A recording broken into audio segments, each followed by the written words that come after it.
Manchester সিটির বিপক্ষে একটা ভুল করেছেন এমিলিয়ানো মার্টিনেজ, তাতে অনেকটা স্বপ্ন খোয়াতে বসেছে ইংলিশ ক্লাব অ্যাস্টন ভিলা। এজন্য অবশ্য নিজ ক্লাব সমর্থক থেকে শুরু করে রাইভাল সবাই তাকে নিয়ে দুয়ো দিচ্ছেন, যেটা খুব স্বাভাবিকই। রাইভাল হিসেবে তাকে ট্রল করার ন্যায্য অধিকার আপনার আছে, কিন্তু তার শ্রেষ্ঠত্বকে অস্বীকার করার কোনো সুযোগ আছে কি? ভাবুন, উত্তর মিলবে আপনার বিবেকের আদালতে। ওই এক এমি মাত্র 3 বছরের ক্যারিয়ারে যা করেছেন, টু বি অনেস্ট, সর্বকালের সেরাদের কাতারে একজন হিসেবে এমি নামটা লেখা হয়ে গিয়েছে ইতিমধ্যে। অবশ্য আপনি যদি নস্টালজিয়া ব্যবসায়ী হন তবে এটা মানতে চাইবেন না, কিন্তু পরিস্থিতি অথবা অনেক পরিসংখ্যানের হিসেব আমলে নিলে ইতিহাস এমিকে আজীবন মনে রাখতে বাধ্যই হবে। কি বিশ্বাস হয় না?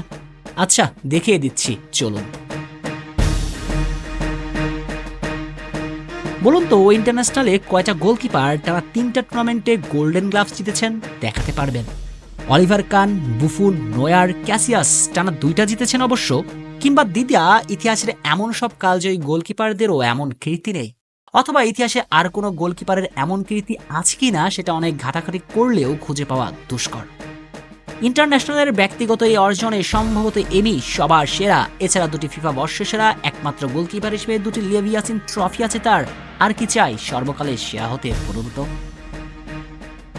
তার উপর সর্বকালের সেরা হতে হলে নাকি থাকতে হবে দেশের জার্সিতে অর্জন, তাছাড়া সে জাতে উঠবে না। এটা টিম স্পোর্টসের দেয়া লজিক নয়, বরং পুরো পৃথিবীর মেসি হেটারদের লজিক ছিল একটা সময়। তাহলে এমির ন্যাশনাল অর্জন নিশ্চয়ই বলতে হচ্ছে না। ইকার ক্যাসিয়াসের পরে একমাত্র গোলকিপার হিসেবে ট্রেবল জিতেছেন বললে ভুল, বরং দলকে জিতিয়েছেন। টানা 3টা টুর্নামেন্টে এমির ইনফ্লুয়েন্স আমাদের সবার জানা। এরপরও যদি এমিকে সর্বকালের সেরা গোলকিপারদের কাতারে না রাখতে চান, তাহলে তাদের কাছে প্রশ্ন থাকবে একটাই, সর্বকালের সেরা গোলকিপারদের কাতারে যাবার মানদণ্ডটা আসলে কি বলুন তো? এখন নিশ্চয়ই ক্লাব অর্জন টানবেন, তাহলে ছোট্ট প্রশ্ন আসে মানসপটে, ক্লাব অর্জনে যদি সবকিছু হয় তবে কেন মেসির শ্রেষ্ঠত্বকে বহুকাল আটকিয়ে রাখা হয়েছিল বলুন? যাই হোক, বাদ দিন, অতীত আর না ঘাটা যাক। বরং এমিকে যদি আপনি সর্বকালের সেরা মানতে না চান, তাতে যায় আসে না, ইতিহাস তাকে মনে রাখতে বাধ্যই হবে।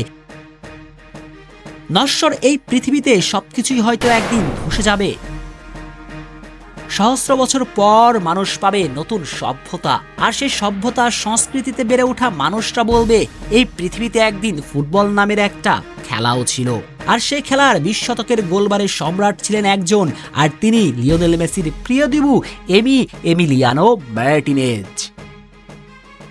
শেখ শ্রাবণ অনিক, টিম স্পোর্টস।